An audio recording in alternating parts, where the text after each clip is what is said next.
ক্লায়েন্টের প্রজেক্টে প্লাগইন যখন আপলোড করতে যাচ্ছি তখন প্রবলেম দেখায় আপনাদের। আমি হচ্ছে এখানে ডেমোটো প্লাগইনটা এখানে ইনস্টল করতে যাচ্ছি। তো যখন এটা ইনস্টল করতে যাচ্ছি তখন দেখেন কি শো করে,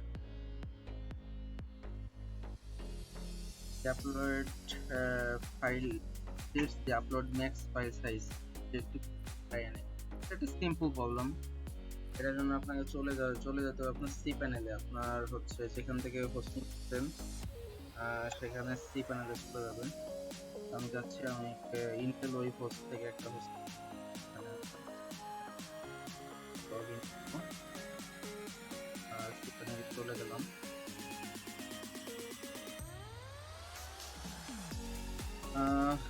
সি প্যানেলে যাওয়ার পর আমার এইটাই ফাইলটা দরকার।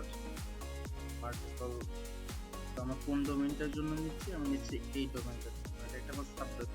দেখেন এখানে maximum file upload size 2 MB আছে, এটা আমি 30 MB আপাতত এটা অ্যাপ্লাই করে দিচ্ছি। Successfully applied. দেন এখন আমি একটু রিড দেখা যাক। আচ্ছা, আবার আপলোড দিব।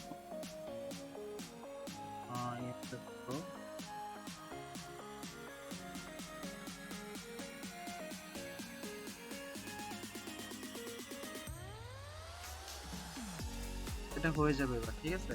আমার এটা আপলোড হয়ে গেছে, আমি অ্যাক্টিভ